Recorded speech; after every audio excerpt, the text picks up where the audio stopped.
This is my screencast video on 14.4 training sessions review, the first video.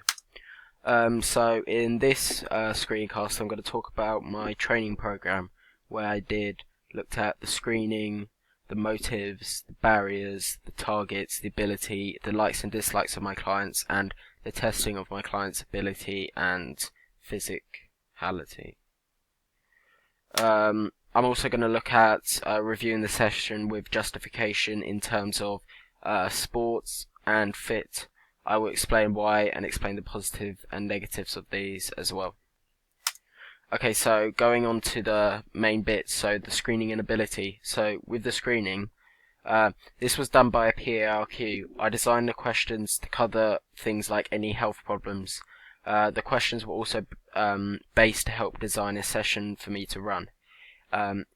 This is important as it helps ensure relevance, and this can help with things like figuring out things like injuries and preferences, stuff like that. Another thing is ability. I took into account the client's ability and planned the session in terms of how advanced they are, so their actual normal ability in sport. As my clients are intermediate, the session was designed to be not too complex but still challenging enough so they wouldn't be bored. Ability was assessed by the questionnaire and their personal view on how good they think they are. Okay, next is motives and targets. So motives are discovered from the questionnaire. This is what they are looking to get out the session, so why they are actually taking part in the session. This can help me establish a relationship with my client and what they actually want to achieve and gain from doing these sessions. Targets are a bit different. Targets were figured out using the PARQ in an interview. The targets were then used to plan the session and show what the sessions are meant to achieve, so an actual quantitative data of what's actually going to be achieved, so like improving a certain thing. This is important in knowing what type of session to design and perform, because if there's certain targets like cardiovascular, then I would plan a session around cardiovascular instead of muscular. Okay, the next is barriers, likes and dislikes. So barriers are done by, after reviewing my client, I'm able to work out whether there will be restrictions. This could be like physically or their lifestyle. This helps me as I am able to plan my session around this to give them the best chance of improving. So I'll avoid anything that will, say if they had an injury or training at a certain time because of their lifestyle. Their likes and dislikes. The questionnaire helped me understand on what my clients like enjoying and not enjoying doing. This can help me plan a session and avoid poor motivation and tedium with exercises say they don't like. So if someone wasn't a big fan of running, then I wouldn't plan a session around purely running, as they wouldn't enjoy it as much and be less motivated. The final one is testing. So testing is where you review the client's physical ability by looking at how they are able to perform certain physical tasks. This could be something like the Cooper run or 1 rep max test. This part is important as it shows me what level they are at and where they can progress to as well. So it gives me a starting point and I can plan my sessions and build targets around those numbers. Okay, so moving on to the actual sport, the SPORT. So using sport, the anagram sport with the training program, I can explain the justification of my session planning and explain how much was used and the also positive and negatives of this. So S is for specificity. So with my session, my clients were looking to improve their quickness, rapidness, and of their speed, just being able to move quicker. So I specifically planned the session around a speed session. So all the exercises and activities done in the session would be planned around working on their speed. So improving quickness of feet, short bursts of acceleration, stuff like that. Positives of specificity was it was able to target a certain area they wanted to improve, so it's really concentrating on that in the session. But negative was that it could have become boring, constantly working out the same thing, and it could have become quite tiring because it's all leg work, so their legs could have become tired after a few amount of activities.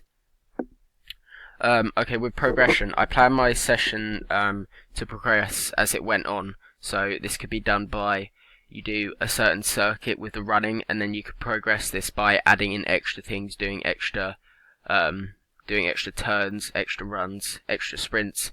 So say if it was a 3 sprint circuit, I could add another one in, or increase the amount they have to sprint to progress. Progression is important as it means people can improve the amount they run, and progression is important in showing how someone has improved. Positives of progression would be that it helps someone improve, because if you don't progress the exercises, then they can become very boring and too easy to do.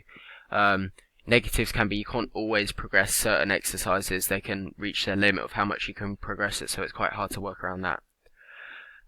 With overload wasn't used as much in my session as it wasn't about working something to the max. However, with the sprinting, I guess overload could have been used in sprinting as hard as they can on a short distance. So some of my exercises were worked around short bursts. This could be considered overload as they are sprinting as fast as they can for a short period of time. Positives of overload, it means you're really working your limit, so you can see bigger improvements quicker as you're really working hard. But the negatives of this could be that if you work too hard, you become fatigued and not being able to finish the full session as you are too tired. Reversibility isn't as relevant in this case, as reversibility is when training stops, all the gains are lost. I mean, to say if you were to stop doing these sessions, my speed sessions, then I guess you could lose the edge, lose a bit of speed. So it's important to keep up with the sessions. So positive would be keep doing the sessions and you'll see improvement in speed, but negative would be if you stop doing the sessions, then you could lose speed. Tedium was quite an important one as I designed different activities. I didn't want to make them too similar, as tedium is where you do exercise but you can become bored, demotivated and not do as well because you are some exercises could be too repetitive or too boring to do. So positives was I think I designed activities that would avoid tedium and being bored, so this could be avoiding a client's dislikes or just mixing up activities so they're different from each other so there's less boring. Negative, it's hard to always mix up activities if it's something very specific, so sometimes it's hard to avoid tedium, but in my case I was able to avoid it. Looking at the FITT thing, using FITT with training programs, I can explain the justification of my session and explain how each was used and also the positives and negatives. So going to frequency, frequency of it, I'd suggest with a speed session something would be around, you'd want to do it 3 to 4 times a week, as it's taxing but it's not too hard to be able to recover and then do again, as it's all about short burst and quickness, so it's not too taxing, it's not too strenuous on the body. So that's a positive of it. You can do it as frequent as you want because it's not too taxing. However, a negative could be that it can become hard to mix up the sessions and become very tedious if you do the same sessions over and over the week. Intensity is that it's very high intensity as it's working over short bursts and moving really fast. So intensity is important and keeping it high, as you have to be able to run quick, which is high intensity in itself.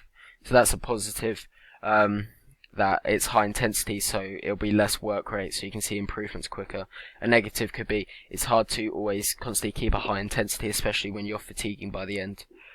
Type of would be that the type is working speed, so the whole session is based around speed. So I feel like the positive is my activities were really hitting that target of speed, working the speed. Negatives could be that having a certain type, there can't always be a massive variety of exercises, so that might be hard to work around, but I felt like I didn't have that problem.